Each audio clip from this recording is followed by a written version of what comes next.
Hello friends, welcome back to my channel Rida's Crazy Stories.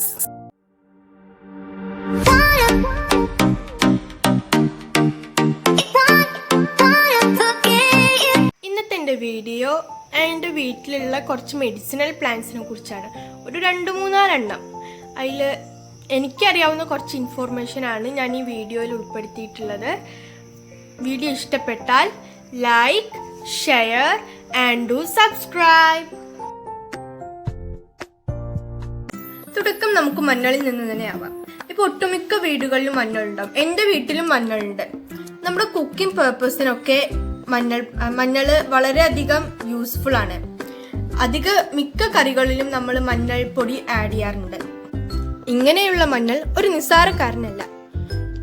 മഞ്ഞളിൽ അടങ്ങിയിരിക്കുന്ന curcumin എന്ന പദാർത്ഥം ക്യാൻസറിനെ റെസിസ്റ്റ് ചെയ്യാനുള്ള കഴിവുണ്ടെന്ന് ശാസ്ത്രജ്ഞന്മാർ തെളിയിച്ചിട്ടുണ്ട്. ഇന്ന് ഒരുപാട് സൗന്ദര്യവർദ്ധക വസ്തുക്കളിൽ മഞ്ഞൾ യൂസ് ചെയ്യാറുണ്ട്. മാത്രമല്ല, നമ്മുടെ ബ്രെയിനിന്റെ വർക്കിനെ മെച്ചപ്പെടുത്തി ഓർമ്മശക്തി വർദ്ധിപ്പിക്കാനുള്ള കഴിവും മഞ്ഞളിനുണ്ട്. പിന്നെ വിഷജന്തുക്കളുടെ കടി, പുണ്ണ്, ഒഴിനകം, മുറിവ്, പഴുപ്പ് ഇതിനൊക്കെ പ്രതിവിധിയായി യൂസ് ചെയ്യുന്ന ഒരു മെഡിസിനൽ പ്ലാന്റ് ആണ് മഞ്ഞൾ. ഇത്ര മാത്രമല്ല, വേറെയും ഒരുപാട് ഗുണങ്ങൾ മഞ്ഞളിനുണ്ട്. അടുത്തത് നമുക്ക് കൃഷ്ണ തുളസിയെ കുറിച്ച് പറയാം. പണ്ട് കാലത്തൊക്കെ ചുമയോ തൊണ്ടവേദനയോ ജലദോഷമോ ഒക്കെ വന്ന ആദ്യം സമീപിക്കുക കൃഷ്ണ തുളസിയാണ്. ഇന്ന് കൃഷ്ണ തുളസിയുടെ ഉപയോഗം വളരെയധികം കുറഞ്ഞിട്ടുണ്ട്. ഈ കൃഷ്ണ തുളസി ത്വക്ക് രോഗങ്ങൾക്കും ഉദരരോഗങ്ങൾക്കും ഒക്കെ ഉപയോഗിക്കുന്ന ഒരു മെഡിസിനൽ പ്ലാന്റ് ആണ്. ശരിക്കും പറഞ്ഞാൽ ഈ കൃഷ്ണ തുളസിയുടെ ഉപയോഗം നമ്മൾ എല്ലാവരും തിരിച്ചറിയേണ്ടതുണ്ട്. വളരെയേറിയ ഗുണങ്ങൾ അടങ്ങിയിട്ടുള്ള ഒരു മെഡിസിനൽ പ്ലാന്റ് ആണ് ആര്യവേപ്പ്.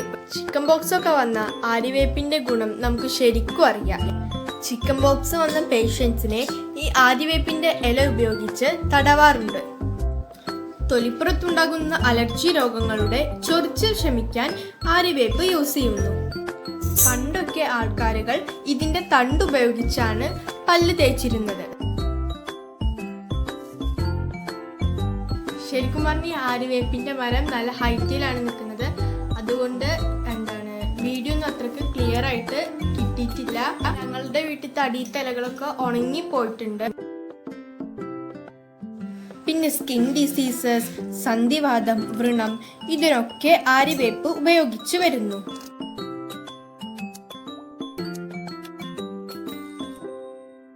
അടുത്തത് നമ്മുടെ സ്വന്തം മുരിങ്ങ. വിറ്റാമിൻ A to Z വരെ അടങ്ങിയിട്ടുള്ള ഒരു പ്ലാന്റ് ആണ് മുരിങ്ങ. ഈ മുരിങ്ങയെ ജീവന്റെ വൃക്ഷം എന്നാണ് വിശേഷിപ്പിക്കുന്നത്. മുരിങ്ങയിൽ vitamin A, C, calcium, potassium ഇതൊക്കെ ധാരാളമായിട്ട് അടങ്ങിയിട്ടുണ്ട്. മുരിങ്ങയും നമ്മൾ പാചകത്തിന് ഉപയോഗിച്ചു വരുന്നു. അങ്ങനെ നമ്മുടെ 5ാമത്തെ പ്ലാന്റ് ആണ് മൈലാഞ്ചി ചെടി, ഹെന്ന ട്രീ.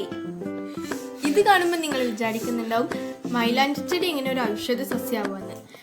ഇതിന് ധാരാളം ഗുണങ്ങളുണ്ട്. മൈലാഞ്ചി ഇടാൻ മാത്രമല്ല, അതിനേക്കാളും കൂടുതൽ ഗുണങ്ങളുണ്ട്. നമ്മുടെ സ്കിന്നിൽ ഉണ്ടാവുന്ന ഫംഗസ് രോഗങ്ങൾക്ക് വളരെ ഫലപ്രദമായി ഉപയോഗിക്കാൻ പറ്റുന്ന ഒന്നാണ് മൈലാഞ്ചി ചെടി. മൈലാഞ്ചിക്ക് നമ്മുടെ ശരീരത്തെ തണുപ്പിക്കാനുള്ള കഴിവുണ്ട്. അതുകൊണ്ട് തന്നെ ചൂട് കൊണ്ടുണ്ടാകുന്ന കുരുക്കളെ തടയാൻ മൈലാഞ്ചി ഉപയോഗിക്കാം. പിന്നെ നമ്മുടെ ഹെയർ പ്രൊട്ടക്ട് ചെയ്യാൻ, താരനെ തുരത്താൻ, ഹെയറിന് നല്ല സോഫ്റ്റ്നെസ് കിട്ടാൻ, ഹെയർ ബ്യൂട്ടി ഇതിനൊക്കെ നമ്മൾ മൈലാഞ്ചി ചെടി ഉപയോഗിച്ചു വരുന്നു. മൈലാഞ്ചി ചെടി ഒരു വേദന സംഹാരിയാണ്. തലവേദനയ്ക്ക് ഇതിൻ്റെ ഇലയോ നീരോ ഉപയോഗിക്കാം. ഇത്രയുമാണ് എൻ്റെ മെഡിസിനൽ പ്ലാന്റ്സിൻ്റെ വീഡിയോ. ഇത്ര മാത്രമൊന്നുമല്ല നമ്മുടെ ചുറ്റുള്ള മെഡിസിനൽ പ്ലാന്റ്സ്, ഇനിയും കുറേ ഉണ്ട്. വീഡിയോ ഇഷ്ടപ്പെട്ടെന്ന് വിചാരിക്കുന്നു. And thank you for watching.